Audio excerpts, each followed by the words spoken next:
மாமா தேங்க்ஸ் மாமா. மாப்பிள என்ன இதெல்லாம்? எதுக்கு போய் எனக்கு தேங்க்ஸ் சொல்ற?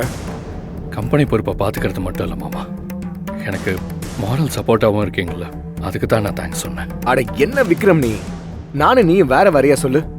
என் அக்கா புள்ள நீ, உனக்கு ஒரு கஷ்டம்னா அது எனக்கும் தானே கஷ்டம். இங்க பார், இந்த மாம உனக்கு எப்பவும் துணையா நிப்ப, சரியா? கவலையே படாத, எதுவா இருந்தாலும் பாத்துக்கலாம். வர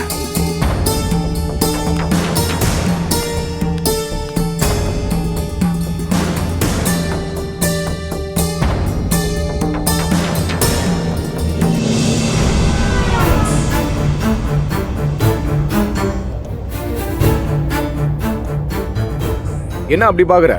உங்களை நான் கட்டிக்கிட்டு 10 வருஷமா குடும்பம் நடத்திக்கிட்டு இருக்கேன். ஆனா உங்களை என்னால இப்ப வரைக்கும் சரியா புரிஞ்சுக்கவே முடியலங்க. ஏன் அப்படி சொல்ற? இல்ல, நீங்க உங்க அக்கா குடும்பத்துக்கு நல்லவரா கெட்டவரா? அவங்களுக்கு நீங்க என்ன பண்ணிட்டு இருக்கீங்க? எனக்கு ஒண்ணுமே புரிய மாட்டேங்குது.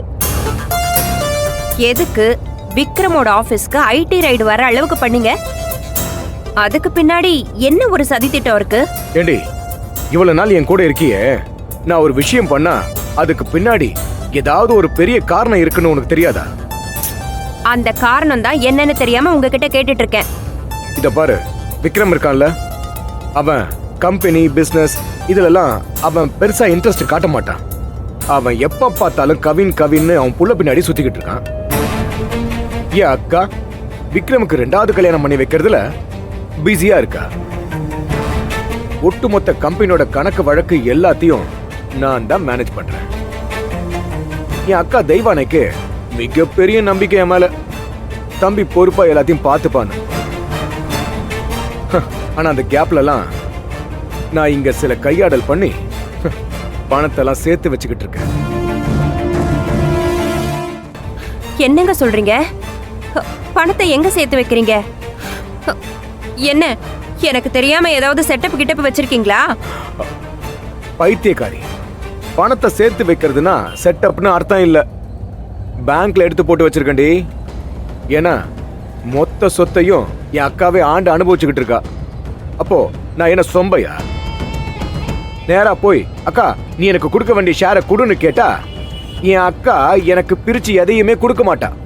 சரி, அப்படியே ரொம்ப அழுத்தம் கொடுத்து கேட்டா, நீ இன்னும் பக்குவம் படல, உனக்கு இன்னும் உலக அனுபவம் பத்தாது, நீ ஏமாந்துடக்கூடாது, அப்படி இப்படின்னு இஷ்டத்துக்கு அட்வைஸ் மாதிரியா பொழிவா. அதனால்தான் நேர் வழியில போகாம பின்வாசல் வழியா சகுனி வேலை பார்த்துக்கிட்டு இருக்கேன். 1 ரூபாய் 2 ரூபாய் இல்ல, பல லட்சங்களை இது வரைக்கும் ஆட்டைய போட்டிருக்கேன். ஏங்க, நீங்க இப்படி ஆட்டைய போடுற விஷயம் விக்ரமுக்கு தெரிஞ்சா என்னங்க ஆகும்? அவனுக்குலாம் தெரிய வாய்ப்பே இல்ல. ஏன்னா அவன் மனசு மூளை எல்லாமே அவன் புள்ளைய சுத்தி தான் இருக்கு. அவனோட கவனம் கம்பெனி பக்கமும் பிசினஸ் பக்கமும் வராது. சரி, அப்படி ஏதாவது வந்துட போதும்னு தான் அவனோட கவனத்தை திசை திருப்பறதுக்கு ஐடி ரைட வர வச்சேன். எல்லா டாக்குமெண்ட்ஸும் கரெக்டா தான் இருக்கு. ஆனா இன்னைக்கு நான் சில விஷயங்களை பண்ணி காசு சேர்க்கிறேன்ல, டாக்குமெண்ட்ஸை பத்தி அவன் யோசிக்கவே மாட்டான். யோசிக்காத அளவுக்கு பண்ணணும் தான் அவனுக்கு மென்டல் டிப்ரெஷன் கொடுத்துருக்கேன். இதுதான் என்னோட ஸ்டைல், புரியுதா? ஏங்க, இதெல்லாம் கேட்கறதுக்கு நல்லா தான் இருக்கு. ஆனா திடீர்னு ஒரு நாள் விக்ரமுக்கும் உங்க அக்கா தேவானைக்கும் தெரிஞ்சிட்டா நம்மள ஒரு வழி பண்ணிட மாட்டாங்க? ஏய், அபசகுணமா பேசாதடி. அதெல்லாம் ஒண்ணும் தெரியாது. அதெல்லாம் தெரியாத மாதிரி தான் நான் காயை நகர்த்திட்டு போவேன். இத பாரு, நீயும் பயந்து என்னையும் பயமுறுத்தாத. நான் ஒரு விஷயத்த சந்தோஷமா ஷேர் பண்ணா அப்படியா சூப்பர்னு சொல்லி என்கரேஜ் பண்ணுடி. அதை விட்டுட்டு